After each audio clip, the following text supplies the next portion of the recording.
A² + B²=. ഭൂലോകത്തിന്റെ സ്പന്ദനം കണക്കിലാണ്. Without mathematics ഭൂമി ഒരു വട്ടപൂജ്യം. പൊന്നമ്മേ, ആ കടുവയുടെ ഒരു കണക്ക് നിങ്ങൾക്കറിയാവോ?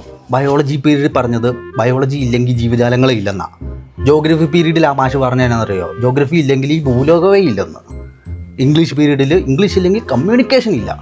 ആകെ കൊണ്ടൊരു സമാധാനം കിട്ടിയുണ്ടല്ലോ, ആ മലയാളം സെക്കൻഡ് പീരീഡാ. പാത്തുമ്മയുടെ ആട്. എന്താ ഇവിടെ ഒരു സംസാരം? അപ്പന്റെ കൈവെട്ടിയ ഓട്ടക്കാലനാ നീ. എന്റെ പൊന്നുമാഷേ, നിങ്ങൾ അങ്ങനെയൊന്നും പറയാതെ. എൻ്റെ പൊന്നമ്മേ, ഈ അപ്പൻ ഇച്ചിരി ട്രെൻഡ് ആയിക്കോട്ടെ എന്ന് കരുതി അപ്പൻ്റെ ഷർട്ടെല്ലാം ഞാൻ എടുത്ത് മുറിച്ച് ഫൈസലിലാക്കി. അത് ഞാൻ ചെയ്തത് തെറ്റാണോ? കണ്ടോ, ഞാനിത് അറിഞ്ഞില്ലല്ലോ എന്റെ പൊന്നു തോമാച്ച. നിങ്ങക്ക് വെറുതെ പടവാക്കണോ? ഭിത്തി കയറണോ? നമ്മൾ എന്നൊക്കെ ഒന്നിച്ചിട്ടുണ്ടോ? അന്നെല്ലാം നിങ്ങൾ ഭിത്തി കയറിയിട്ടുണ്ട്. നരസിംഹം, സ്ഫടികം, ഇതൊന്നും ഓർമ്മയില്ലേ? വെറുതെ ഭിത്തി തൂങ്ങണോ? അയ്യോ, ഇവനെ സ്നേഹിച്ച വീട്ടിൽ കയറ്റിയാൽ ചിലപ്പോ ഞാൻ പാടാവും. ഇറങ്ങടാ വീട്ടിൽ നിന്ന്. ഇവന് പകരം റംബൂട്ടാൻ വെച്ചിട്ടുണ്ട്.